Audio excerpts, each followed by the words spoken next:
Hindi na naman maganda ang resulta ng blind date mo, ano? Mukha ka kasing stressed out, Jasmine. Tiningnan ni Jasmine si Aya. Isa ito sa mga masasabi niyang malapit na kaibigan niya sa Valencia Furniture, ang isa sa mga pinakamalaking kumpanya na nagbebenta, nag-i-import, at nag-e-export ng furniture sa bansa. Office staff sila sa General Affairs Department. Wala siyang maisip isagot dito, dahil ang totoo, nawala na sa isip niya ang tungkol sa blind date niyang hindi naging maganda ang resulta.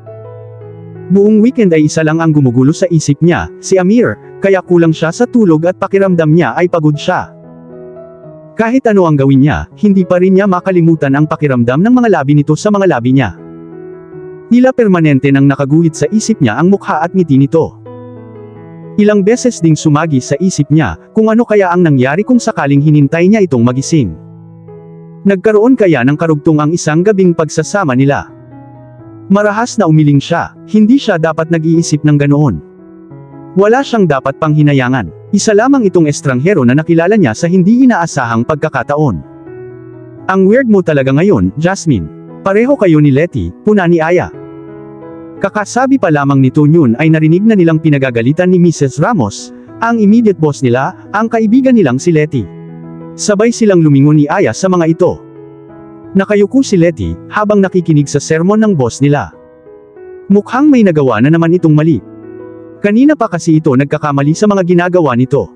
Naisip na lang niya na baka may pinuproblema na naman ito na kung ano. Nagkakilala sila nina Aya at Letty, noong nag-a-apply pa lamang sila sa Valencia Furniture, ilang buwan pa lamang ang nakararaan. Noong araw ng interview nila ay nagkakwentuhan sila. Laking tuwa nila nang matanggap silang tatlo, at nagkasama-sama pa sila sa iisang department. Mula noon ay naging malapit na silang magkakaibigan. Nang matapos ng kausapin si Letty ng boss nila, ay lumapit ito sa kanila. Okay ka lang ba, Letty? Tanong ni Aya rito. Tumawa ito, ngunit halatang pilit iyon. Napansin niya na hindi rin maganda ang mood nito. Mukhang pinipilit lang nito na magmukhang okay. Oo, kaso, pinag-o-overtime ako ni ma'am mamaya. May ipinapahanap na naman siyang file sa data stockroom. Parusa raw niya iyon sa pagiging absent-minded ko lately, anito, saka bumuntong hininga. Noong nakaraan lang, mukha kang luka-luka kung makangisi, tapos ngayon, mukha ka namang problemado, puna niya rito. Nagsalita ang hindi mukhang problemado. Pasaring ni Aya. Hindi ako problemado, sabi niya, saka tumayo. Gutom lang ako, kumain na nga tayo. Tumawa si Aya. Sige na nga, pagbibigyan ko ang palusot mo ngayon. Ikain mo na lang din ang problema mo, Letty. Sabay-sabay na silang lumabas ng opisina. Dapat ay maibalik na niya sa dati ang kanyang sarili. Malabong makita pa uli niya si Amir.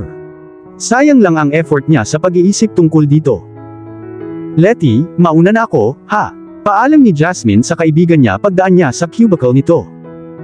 Oras ng uwian, at halos lahat sa opisinang iyon ay lumabas na. Nauna nang umalis si Aya sa kanya, dahil may lakad pa raw ito. Okay ka lang bang maiwan mag-isa rito? Kung gusto mo, mag-o-overtime na lang din ako, aniya rito. Pag-uwi niya ay wala rin naman siyang gagawin sa apartment niya. Nakangiting umiling ito. Okay lang, mauna ka na sa akin, Jasmine. Salamat. Nakangiting nakipagbeso siya rito, bago siya lumabas ng opisina nila. Nang mapadaan siya sa elevator ay eksaktong tumunog iyon. Usually ay hindi niya sinusulyapan ang elevator kapag ganoong oras, ngunit hindi niya maipaliwanag kung bakit bigla siyang napalingon doon. Kumabog ang dibdib niya, nang makita niya ang dalawang lalaki at isang babae na umibis ng elevator. Agad na nakilala niya si Damon Valencia, ang presidente ng kumpanya nila. Ang babaeng kasama nito ay ang sekretarya nito na si Miss Lani. Ngunit hindi lamang ang ubod ng gwapo at celebrity boss nila ang dahilan kung bakit napahinto siya sa paglalakad, at napaawang ang kanyang mga labi, habang nakatingin siya sa mga ito kundi dahil sa isa pang lalaki na kasama ng mga ito. Hindi siya maaring magkamali, si Amir iyon. Kahit sa isip lamang niya tinawag si Amir ay tila narinig siya nito, dahil bigla itong lumingon sa gawin niya. Nagsalubong ang kanilang mga mata. Bumakas ang pagkagulat sa mukha nito, kapag kuwan ay napalitan iyon ng kakaibang ekspresyon na hindi niya mabigyan ng pangalan. So I'm looking forward to seeing how you can help this company, Amir. Narinig niyang sabi ng presidente nila kay Amir, nang huminto ang mga ito sa paglalakad. Nakangiting bumaling si Amir sa presidente nila, at nakipagkamay. The pleasure is mine, Mr. Valencia, Or should I say boss? You don't have to sound too formal. Call me Damon gaya ng dati, nakangiting sagot ng presidente nila. Boss, ano ang ibig sabihin ng narinig niya? Magiging empleyado na rin si Amir sa Valencia Furniture o dati na itong nagtatrabaho roon? Kung empleyado rin ito roon, paano kung may pagsabihan ito roon na nakasama na siya nito sa isang hotel room ng isang gabi? Marami pa namang chismosa sa kumpanya nila. Natarante siya sa kanyang naisip, kaya nang bumaling uli sa kanya si Amir, ay nag-iwas siya ng tingin. Mabilis na naglakad siya palabas ng building. Saka lang siya nakahinga ng maluwag, nang naroon siya sa abangan ng taxi. Bakit kung kailan hindi siya handa, ay sa kanya biglang nakita si Amir. Pakiramdam niya ay aatakihin siya sa puso. Tama ba ako ng pagkakaintindi na sinadya mo akong iwasan, at layasan ng makita at makilala mo ako? Napaigtad siya sa sobrang gulat, nang marinig niya ang pamilyar na boses na iyon mula sa kanyang likuran. Paglingon niya ay napaatras siya, at natutop ang kanyang dibdib, dahil ilang pulgada lamang ang pagitan ng mukha ni Amir sa kanyang mukha. Hindi niya namalayan na sinundan pala siya nito.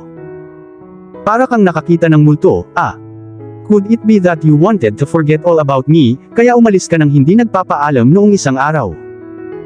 At ngayong nagkita uli tayo, balak mong magkunwari na hindi tayo magkakilala, ganun ba? Pagpapatuloy nito. Napasinghap siya, nang lalo pa itong lumapit sa kanya. Kahit ayaw niya ay natuon ang mga mata niya sa mapupulang labi nito. Muli ay naalala niya ang paghalik nito sa kanya, nang hindi nito nalalaman. Dahil doon ay lalo siyang ninerbiyos. Tumikhim siya upang kalmahin ang sarili. Nakataas ang noong umatras siya. Gusto niyang ipakita rito na hindi siya apektado sa presensya nito. Anong sinasabi mong umiiwas? Nagmamadali lang ako, dahil may date ako, pagdadahilan niya rito. Pwede ba, huwag kang lumapit ng sobra sa akin? Naiiritang saway niya rito, nang akmang hahakbang ito palapit sa kanya. It's making me uncomfortable. Huminto ito, ngunit hindi pa rin ito inaalis ang tingin sa kanya. Why are you acting so cold towards me? Para namang wala tayong pinagsamahan, tila nanunumbat na sabi nito. Sasagot sana siya nang makita niyang may ilang empleyadong palabas ng building. Namukhaan agad niya ang mga empleyadong iyon. Ang mga iyon ang madalas magchismisan sa cafeteria nila. Mukhang patungo ang mga iyon sa kinatatayuan nila ni Amir, upang mag-abang ng sasakyan. Ako pa nga ang dapat na magkaganyan dahil paggising ko ay wala ka na.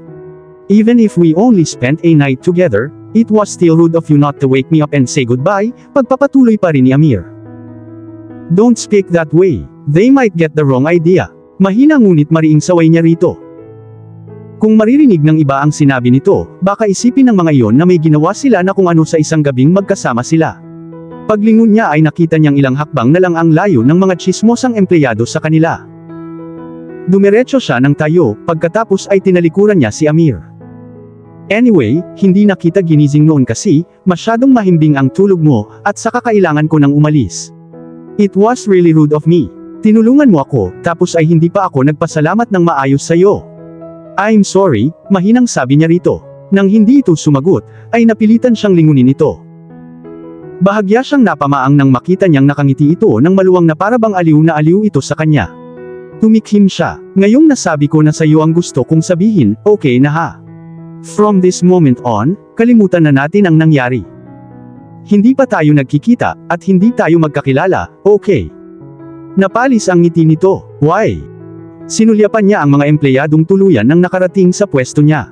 Nakita niyang ang isa sa mga iyon ay tila curious na nakatingin kay Amir. Mabuti na lang at nakatalikod si Amir sa mga ito. Pasimpleng sinulyapan niya si Amir, na nakatingin pa rin sa kanya. Hindi niya maintindihan kung bakit nag-abala pa itong sundan at kausapin siya. For sure hindi mahalaga rito ang isang gabing iyon. Basta, besides, hindi naman iyon importante para alalahanin pa, mahinang sagot niya rito. Magsasalita pa sana ito, ngunit dahil nakita niya ang isang parating na taxi na walang sakay, mabilis na pinara niya iyon. Walang lingon likod na sumakay siya sa taxi nang huminto iyon sa tapat niya. Habang palayo ang taxi ay hindi niya natiis na lumingon sa pinanggalingan niya. Bigla siyang nakaramdam ng guilt nang makita niyang nakatayo pa rin doon si Amir, habang sinusundan ng tingin ng sinasakyan niya. Umiiling na umayos agad siya ng upo. Walang dahilan para mag-guilty siya. Nakapagpasalamat na siya rito. Pero bakit kasi sinusundan niya ng tingin ng sinasakyan ko?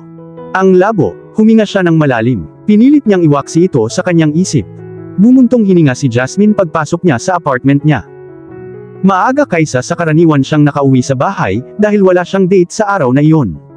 Nang igala niya ang kanyang paningin sa tahimik na paligid, bigla ay nagsisi siya kung bakit hindi siya nakipag-date sa gabing iyon. Inihagis niya ang kanyang bag sa ibabaw ng sofa, pagkatapos ay binuksan niya ang TV set para kahit paano ay magkaroon ng ingay roon. Kapag kuwan ay dumiretso siya sa kusina, at kumuha ng maiinom. Nang makainom na siya ay iginala uli niya ang kanyang paningin sa paligid, saka huminga ng malalim. Noong bagong lipat siya sa apartment na iyon ay excited siya. Sa palagay niya noon, being independent was every woman's dream. Ngunit habang lumilipas ang mga taon, tila palaki ng palaki at patahimik ng patahimik ang lugar na iyon para sa kanya. Sometimes, the silence grew too suffocating she couldn't bear it. Dati ay hindi niya mabigyan ng pangalan ang pakiramdam na iyon, ngunit lately ay alam na niya kung ano iyon. It was loneliness. Nakakahiya mang aminin, ngunit iyon ang totoo. It was getting lonely to live alone. Sa totoo lang, kahit ayaw niyang mataguryang blind date queen ng mga kaibigan at office mates niya, ay ginagawa pa rin niya iyon. Para mahanap na niya ang lalaking makakasama niya at magpapaalis ng kalungkutang nadarama niya. Siguro ay pathetic iyon para sa ibang mga tao, ngunit para sa tulad niya na matagal nang namumuhay ng mag-isa, ay malaking bagay iyon.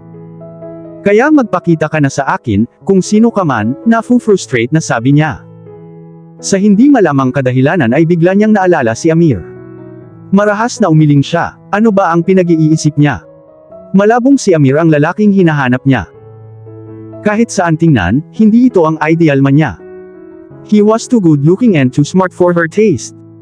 Sigurado siya na malabong magkagusto ito sa kanya, kaya hindi siya dapat nag-iisip ng ganoon. At dito na po, nagtatapos ang part 3 ng ating kwento. Sabay-sabay po nating abangan ang susunod na kabanata. Maraming salamat po. God bless and ingat po tayong lahat.